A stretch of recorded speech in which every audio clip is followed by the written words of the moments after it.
నమస్కారం. నేను రాజేష్ మాచిరాజు. రుద్ర కళాక్షేత్రం తరఫున రుద్ర టీవీకి మీ అందరికీ హృదయపూర్వక స్వాగతం. ఈరోజు మనం ఒక కొత్త ప్రయాణాన్ని ప్రారంభిస్తున్నాం. ఇది కేవలం ఒక యూట్యూబ్ సిరీస్ మాత్రమే కాదు. ఇది నాట్య విద్య గతాన్ని, వర్తమానాన్ని మరియు భవిష్యత్తును కలిపేటువంటి ఒక అధ్యయనం. మన సిరీస్ పేరు రుద్ర గురుకులం, ఫ్రమ్ ట్రెడిషన్ టు ట్రాన్స్ఫర్మేషన్. నాట్య విద్యకు నవయుగం, ఇది రుద్ర గురుకులం.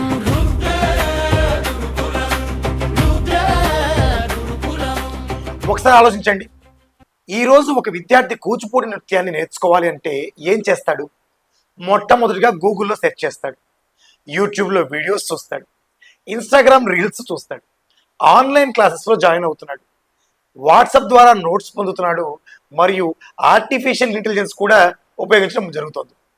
కానీ వందల సంవత్సరాల క్రితం పరిస్థితి ఎలా ఉండేది? పోనీ 50 సంవత్సరాల క్రితం ఎలా ఉండేది? అంతెందుకు 20 సంవత్సరాల క్రితం ఎలా ఉండేది?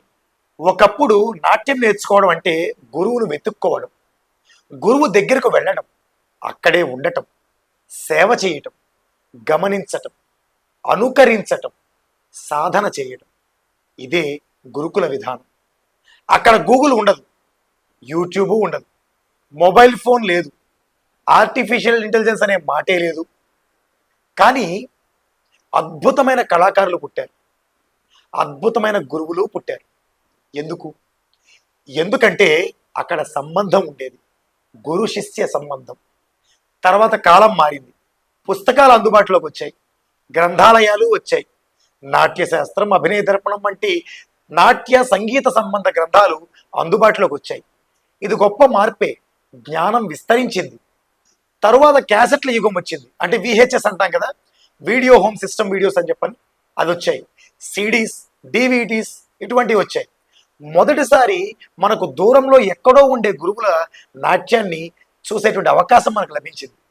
ఆ తర్వాత ఇంటర్నెట్ వచ్చింది, గూగుల్ వచ్చింది, ప్రపంచం మొత్తం మన చేతిలోకే వచ్చేసింది. ఒక చిన్న మొబైల్ ఫోన్లో వేలాది వీడియోస్, లక్షలాది సమాచారం, అనేక మంది గురువుల యొక్క ప్రదర్శనలు. తర్వాత యూట్యూబ్ వచ్చింది. ఇది నాట్య ప్రపంచాన్ని పూర్తిగా మార్చేసింది. ఒకప్పుడు ఒక గురువు వద్దకు వెళ్లాల్సి వచ్చేది, ఇప్పుడు గురువే మీ ఇంటికి వస్తున్నారు, మీ మొబైల్ స్క్రీన్ పై ఉంటున్నారు. తర్వాత కోవిడ్ ఈ మధ్యకాలంలో రావటం ప్రపంచం మొత్తం ఆగిపోయింది. కానీ నాట్య విద్య ఆగిందా? ఆగలేదు.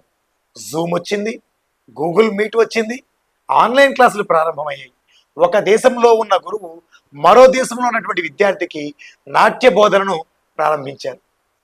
నేను కూడా రుద్ర కళాక్షేత్రం ద్వారా భారతదేశం మాత్రమే కాదు, America, Canada, Australia, eastern Africa, Europe వంటి అనేక దేశాలలో ఉన్నటువంటి విద్యార్థులకు ఆన్లైన్ ద్వారా కూచిపూడి నృత్యాన్ని బోధిస్తూనే ఉన్నాం.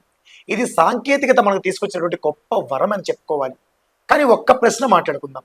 సాంకేతికత పెరిగింది, సమాచారము పెరిగింది, వీడియోస్ పెరిగాయి. అయితే మంచి నర్తకులు కూడా అదే స్థాయిలో పెరిగారా?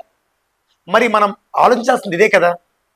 ఎందుకంటే మనం ఒక్కసారి ఆలోచించండి, సమాచారము విద్య కాదు, వీడియోస్ అనేవి శిక్షణ కాదు, గూగుల్ అనేది గురువు ఎప్పటికీ కాదు, ఆర్టిఫిషియల్ ఇంటెలిజెన్స్ అనేది అభ్యాసం అసలు కానే కాదు.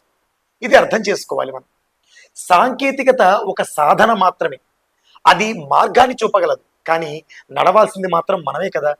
ఈరోజు ఆర్టిఫిషియల్ ఇంటెలిజెన్స్ గురించి చాలా మంది మాట్లాడుతున్నారు. చాట్ జీపీటీ అంటున్నారు, జెమినై, ఏఐ టూల్స్ చాలా వాడుతున్నారు. ఇమేజ్ క్రియేషన్ అంటున్నారు, వీడియో జనరేషన్ అంటున్నారు, వాయిస్ క్లోనింగ్ అంటున్నారు. ఇవన్నీ అద్భుతమైనవే, కాదని చెప్పడం లేదు. కానీ ఏఐ ఒక శ్లోకాన్ని వివరించగలదు, ఒక స్క్రిప్ట్ రాయగలదు, ఒక పోస్టర్ తయారు చేయగలదు, లేదా ఒక థంబ్నెయిల్ సృష్టించగలదు. కానీ మీ కళ్ళలో ఒక భావాన్ని నింపలేదు, మీకు గురుభక్తిని నేర్పలేదు, మీలో కళా సాధనను నాటలేదు. అందుకే భవిష్యత్తులో విజయం సాధించేవారు ఎవరు అంటే సాంకేతికతను తిరస్కరించేవారు కాదు, సాంప్రదాయాన్ని మర్చిపోయేవారు కాదు, రెండిటిని సమతౌల్యం చేసేవారంటాను నేను. మనకు గురుకులము కావాలి, గూగుల్ కూడా కావాలి, శాస్త్రము కావాలి, గురువు కూడా కావాలి, టెక్నాలజీ కావాలి, ఆర్టిఫిషియల్ ఇంటెలిజెన్స్ కూడా కావాలి. మరి అందుకే రుద్ర గురుకులం అనే ఈ సిరీస్లో మనం ఒక్కొక్క అంశాన్ని లోతుగా తెలుసుకుందాం. గురువుల యొక్క వ్యవస్థ గురించి మాట్లాడుకుందాం, యూట్యూబ్ ప్రభావం గురించి మాట్లాడుకుందాం, ఆన్లైన్ క్లాసుల గురించి తెలుసుకుందాం, ఎలాగా ముందుకు వెళ్ళాలో మాట్లాడుకుందాం, సోషల్ మీడియా గురించి మాట్లాడుకుందాం, ఆర్టిఫిషియల్ ఇంటెలిజెన్స్ గురించి ఇంకా బాగా తెలుసుకుందాం, భవిష్యత్తులో నాట్య విద్య ఎలా ఉండబోతుందో తెలుసుకుందాం. మీరు ఒక విద్యార్థి అయినా, ఒక గురువు అయినా, ఒక పేరెంట్ అయినా, ఒక కళాభిమాని అయినా ఈ సిరీస్ మీకోసం. ఈ వీడియో మీకు నచ్చినట్లయితే లైక్, షేర్ మరియు ముఖ్యంగా గుర్తుపెట్టుకోండి, దీనిని మిస్ అవ్వకుండా ఉండడానికి ఒక వాట్సాప్ ఛానల్ని క్రియేట్ చేసుకున్నాము మనము, రుద్ర నర్తన సారస్వతం పేరుతో. ఈ రోజు ప్రారంభమైనటువంటి ఈ ప్రయాణం ఒక రోజు ప్రయాణం కాదు, ఒక వారం ప్రయాణం కానే కాదు. ఇది నాట్య విద్య యొక్క గతం, వర్తమానం మరియు భవిష్యత్తును అన్వేషించేటువంటి ఒక విశిష్టమైన సిరీస్ అవ్వబోతుంది. ప్రతి ఆదివారం ఒక కొత్త ఎపిసోడ్ విడుదలవుతుంది. ప్రతి ఎపిసోడ్లో ఒక కొత్త ప్రశ్న, ఒక కొత్త ఆలోచన, ఒక కొత్త దృక్పథం మీకోసం ఎదురు చూస్తూ ఉంటాయి. అందుకే ఈ సిరీస్ను మిస్ అవ్వకండి. మన వాట్సాప్ ఛానల్లో జాయిన్ అవ్వండి, మీకు యూట్యూబ్ ఛానల్ను సబ్స్క్రైబ్ చేయండి, బెల్ ఐకాన్ను ప్రెస్ చేయండి. వాట్సాప్ ఛానల్ యొక్క లింక్ను మన డిస్క్రిప్షన్లో ఉంచుతాము. తదుపరి ఎపిసోడ్లో ముఖ్యంగా గుర్తుపెట్టుకోండి, గురుకుల పద్ధతి, అసలు నాట్య విద్య ఎలాగ ఉండేది అక్కడ అనే అంశంతో మళ్ళీ కలుద్దాం. అప్పటి వరకు సాధన కొనసాగించండి, సాంప్రదాయాన్ని గౌరవించండి, సాంకేతికతను సద్వినియోగం చేసుకోండి. నమస్కారం. నాట్య విద్య